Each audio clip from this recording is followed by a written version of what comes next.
الحمد لله ذي العزة والكبرياء وصلى الله على محمد خاتم الأنبياء. السلام علیکم ورحمۃ اللہ وبرکاتہ. ناظرین، آج میں آپ کی خدمت میں بہت زبردست شعر لے کر آیا ہوں جو میں نے لکھے ہیں.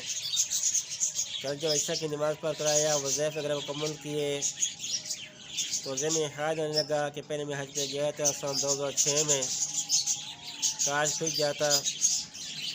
اسی صورت میں تھا کہ اچانک ذہن میں یہ اشارہ آنے لگے تو اس وقت میں نے یہ اشعار لکھے. آپ کو بھی سناتا ہوں. سنانے سے پہلے ایک چھوٹی سی ریکویسٹ کروں گا کہ ابھی تک اگر آپ نے میرے چینل کو سبسکرائب نہیں کیا تو سب سے پہلے میرے چینل کو سبسکرائب کریں، ابھی آئکن کے بٹن کو دبائیں تاکہ ہر نئی آنے والی ویڈیو آپ تک پہنچ سکے. اب میں آپ کو اشعار سناتا ہوں. اللهم صل على سيدنا مولانا محمد وعلى آل سيدنا مولانا محمد كما تحب وترضى له. ایک دل کی تمنا ہے میرے مولا، ایک دل کی تمنا ہے میرے مولا، ایک بار تو کعبہ دکھا میرے مولا، ایک بار تو کعبہ دکھا میرے مولا. اس مقدس شہر کی پرنور منظر کو، اس مقدس شہر کی پرنور منظر کو ایک بار تو جلوہ دکھا میرے مولا.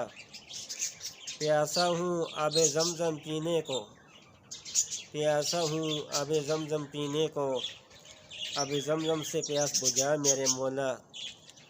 پھر موت کا بھی غم نہیں مجھے، پھر موت کا بھی غم نہیں مجھے، ایک بار تو مدینہ دکھا میرے مولا. بڑی حسرت ہے مدینے میں موت آ جائے، بڑی حسرت ہے مدینے میں موت آ جائے، میرے دل کی حسرت مٹا میرے مولا. قاری صاحب کی ہیں یہ دعا یا رب، ہم سب کی ہیں یہ دعا یا رب، قبول کر اپنے فضل سے میرے مولا. آمین. اللہ تعالیٰ سے دعا ہے کہ اللہ تعالیٰ ہم سب کو وہاں کے حاضرین نصیب فرمائے، جتنی مسلمان سب کو روز رسول صلی اللہ علیہ وسلم نصیب فرمائے. اپنے فضل سے، اپنے کرم سے، اپنے نبی صلی اللہ علیہ وسلم کے صدقے سے ہم سب کو وہاں کی حاضرین نصیب فرمائے. تو دوستو، ہمارے اس ویڈیو کو آگے شیئر بھی کریں. والسلام علیکم ورحمۃ اللہ وبرکاتہ.